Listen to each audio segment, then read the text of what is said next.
Mesdames et messieurs, au nom de Madame la ministre Kandia Camara, je voudrais vous souhaiter à toutes et à tous la bienvenue à la salle de conférence du ministère de l'Éducation nationale, de l'enseignement technique et de la formation professionnelle. C'est des moments d'échange pour nous, à partir des instructions qu'elle nous donne. Lorsque c'est nécessaire, c'est utile d'échanger avec nous. Et l'objet de cet échange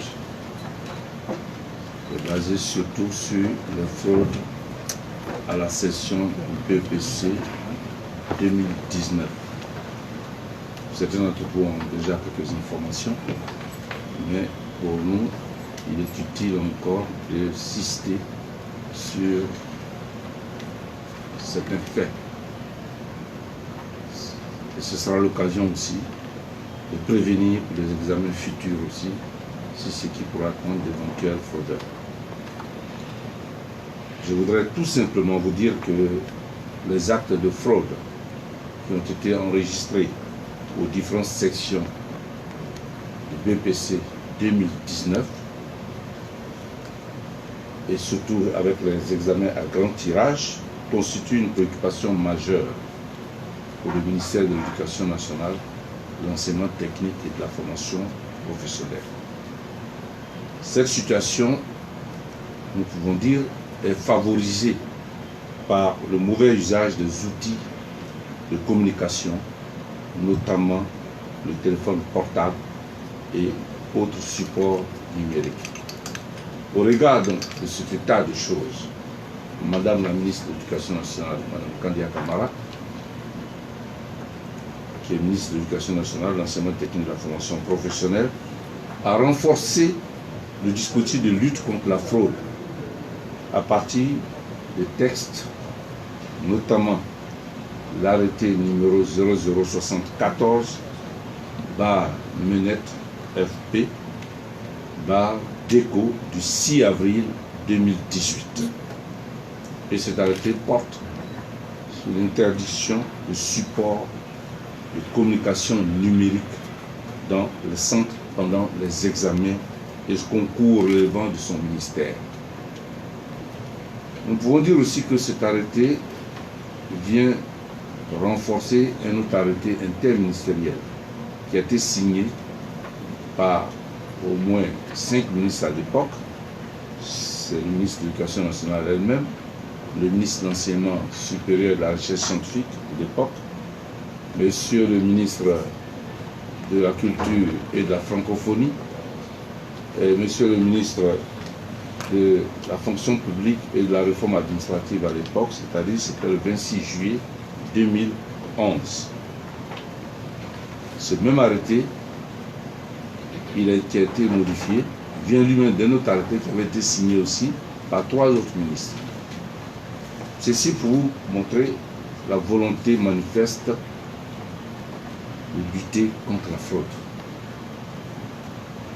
Et nous pouvons dire qu'au cours donc de la cérémonie de lancement des examens de la session 2019, Madame la ministre a rappelé fermement à tous les acteurs la nécessité de faire tout et d'éviter la fraude. Et elle a insisté sur le fait que ce comportement est à bannir au sein des examens scolaires. Pour une raison donnée, parce que au niveau des examens, il faut respecter l'éthique, respecter une certaine équité et l'esprit de justice. En dépit donc des conseils qu'elle a lancés, et qu'elle lance même d'ailleurs régulièrement, de mises en garde formulées et des sanctions prises, la tendance à la tricherie demeure persistante. C'est pourquoi le ministère déploie chaque année sur toute l'étendue du territoire national des équipes de supervision pour veiller au bon déroulement des examens. Quels sont les faits qui nous amènent à vous appeler à parler aujourd'hui?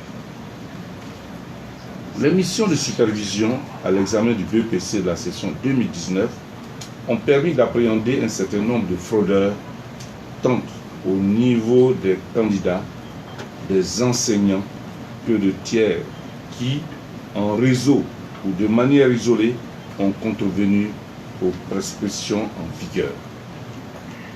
C'est le cas à Bengourou, à Gagnoa, à Divo, à Guitry, à Boisflé, à Bono, à Zenoula, etc. Où des enseignants, au mépris de la déontologie de leur métier, de la décence et du bon sens, ont transmis à certains candidats, au moyen de leur téléphone portable, des corrigés des épreuves. Pour être plus précis, je peux vous citer quelques détails factuels. À Bengourou, il s'agit de 7 enseignants, dont 6 ont été appréhendés. 4 ont été jugés et condamnés le mercredi 26 juin 2019, c'est-à-dire hier, à une peine d'emprisonnement ferme de 12 mois avec une amende de 300 000 francs CFA à payer solidairement. 2 ont été relaxés pour délit non constitué. 1. M. Goli Olivier, professeur DPS, dans un établissement privé de la ville, est en fuite et activement recherché. Ceux qui ont été coupés d'une peine de prison sont les suivants. M. Aka Elishama, matricule 378 729 W, professeur de collège, discipline EPS. M. Kwame Claude, matricule 335 593 L, professeur de collège, discipline anglais. M. Kwame Thierry, Maxime, matricule 430 079 F, professeur de collège, discipline SVT, physique-chimie. SVT, c'est les sciences de la vie et de la terre. M. Kra Kofi Jonas, matricule 326 712 Z, professeur du lycée, discipline mathématiques. Quant à la candidate au centre de cette opération, de cette opération de fraude, elle a été condamnée à 6 mois de prison ferme, assortie d'une amende de 30 000 francs CFA.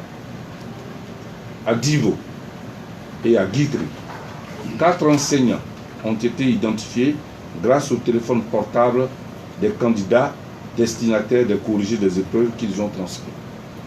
À ce niveau, la suite a donné aux plaintes formulées par le ministère permettra de prendre les mesures adaptées au degré d'implication des uns et des autres.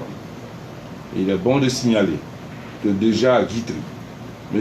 Issoufou Kone, directeur des études, introuvable après son audition par l'inspection générale du ministère, a été arrêté finalement hier par la gendarmerie de Guitry. À Gagnoa, le téléphone saisi sur l'un des candidats a révélé l'existence de 3 réseaux de fraudeurs avec lesquels il a des liens, à savoir, le premier réseau s'appelle BPC 2K, K comme Kwame, 19 CI, c'est-à-dire Côte d'Ivoire. Le deuxième réseau identifié, lui, s'appelle Zone 2, Succès au BEPC. Le troisième réseau, lui, se nomme Les Futés, Zone 3. Ce candidat arrêté puis relaxé par la police fait l'objet d'une plainte régulièrement déposée auprès de monsieur le procureur de la République près du tribunal de première instance de Gagnoa par la direction des affaires juridiques du ministère de l'Éducation nationale, de l'enseignement technique et de la formation professionnelle. Le procureur a inscrit le traitement de cette plainte au cœur de ses priorités. À Bono, 2 surveillants, M. Irie Bitra Jérémy, professeur DPS, et M. Yapo Assi Pakom, professeur de français, ont été pris par une équipe de supervision de l'inspection générale au moment où ils se partageaient de l'argent soutiré à des candidats. Ils ont reconnu les faits et ont consigné leurs aveux dans leur déposition. Mesdames et messieurs, quelle analyse peut-on faire donc de cette situation? La propension à la fraude s'explique par un goût de plus en plus prononcé pour la facilité chez certains des membres de la communauté éducative et par l'utilisation malveillante des outils de communication numérique, notamment le WhatsApp. Il est à déplorer, hélas, l'existence de réseaux organisés et l'implication de certains enseignants, ceux-là même qui devraient servir de modèle et se positionner à l'avant-garde de la lutte contre la fraude.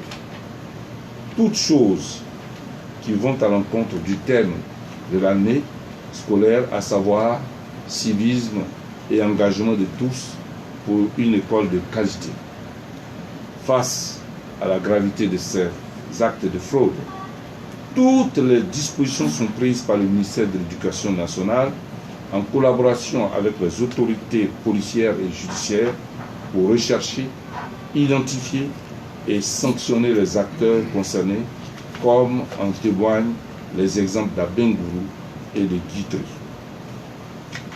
Fort donc de cette situation, nous voudrons lancer un vibrant appel, car c'est le lieu de remercier aussi, de féliciter les autorités administratives et judiciaires, les forces de défense et de sécurité, ainsi que les acteurs des examens qui s'impliquent de façon efficace dans la lutte contre la fraude aux examens scolaires. L'occasion est également bonne d'exhorter la majorité des enseignants qui, fort heureusement, s'inscrivent dans la dynamique de la probité, de continuer à servir avec loyauté et dignité le système éducatif. Aux parents d'élèves, nous demandons de mettre un point d'honneur dans l'encadrement incalculable. Quant aux élèves, l'aide d'abord à cultiver l'esprit civique, le goût de l'effort et du travail. Nous tenons à faire savoir que le ministère reste déterminé à lutter contre la fraude. Pour les examens à venir, fort de l'expérience tirée du BEPC session 2019, c'est avec un dispositif plus renforcé qui s'investira dans ce combat contre la fraude pour la crédibilité de nos examens. Mesdames et messieurs, à ce niveau, l'aide de toutes et de tous est sollicitée pour un sursaut national en vue de l'assainissement de notre système éducatif et partant la sauvegarde de la dignité de notre pays. Je vous remercie.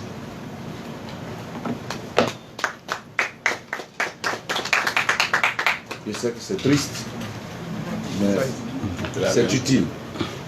Voilà. Encore, il faut mettre fin.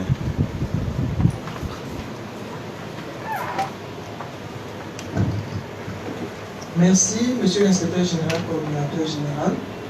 Ainsi prend fin le point presse relatif aux examens, aux fraudes aux examens de l'EPC session 2019. Nous vous remercions. Quand j'ai cité l'appel, c'est vous aussi, journaliste aussi.